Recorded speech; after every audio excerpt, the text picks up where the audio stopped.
माला फेरत जुग भया, फिरा न मन का फेर। कर का मन का डार दे, मन का फेर। कबीर जी कहते, कोई व्यक्ति लंबे समय तक हाथ में लेकर मोती की माला तो घुमाता है, पर उसके मन का भाव नहीं बदलता, उसके मन की हलचल शांत नहीं होती। कबीर के ऐसे व्यक्ति को सलाह कि हाथ की इस माला को फेरना छोड़कर मन के मोतियों को बदलो या फेरो। तन की जोगी सब करे, मन को बिरला कोई। सब सिद्धि सहजे पाइए, जे मन जोगी होई। कबीर जी कहते, शरीर में भगवे वस्त्र धारण करना सरल है, पर मन को योगी बनाना बिरले ही व्यक्ति का काम है।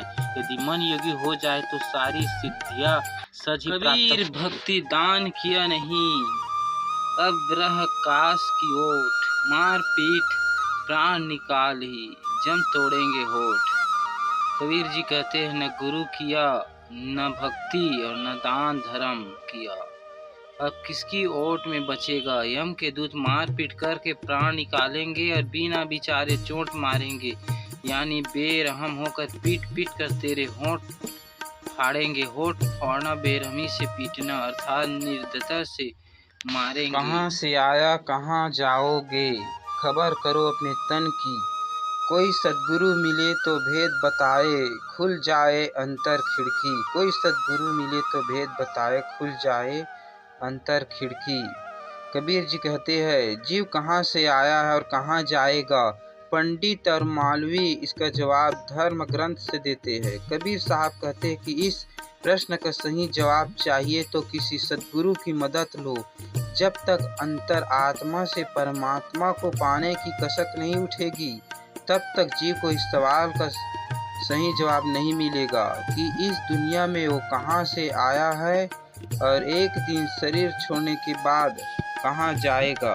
माला मुद्रा तिलक छाया, तीर्थ व्रत में रिया भटकी। गाए बजाए लोग रिझाए, खबर नहीं अपने तन की। कबीर साहब जी कहते हैं कि माला पहनने, तिलक लगाने, व्रत रखने, तीर्थ करने से जीव का आध्यात्मिक कल्याण नहीं होगा। इस तरह से जो लोग धार्मिक कथाएं सुनाते हैं, भजन गाकर नाच कर लोगों को रिझाते हैं, वो भी आम जनता को आत्म कल्याण का उचित सन्मार्ग नहीं दिखाते हैं। कबीर साहब कहते हैं कि ज्ञानी और सच्चे साधु ये हैं जो शरीर को ही मंदिर मस्जिद मानते हैं और अपने शरीर के भीतर ही परमात्मा को ढूंढने की कोशिश करते हैं। जो अपनी देह के भीतर ईश्वर का दर्शन कर लेता है, उसका जीवन सफल हो जाता है। माली आवत देख कर कलियन करी पुकार, फूले फूले चुन लिए काल ही हमारी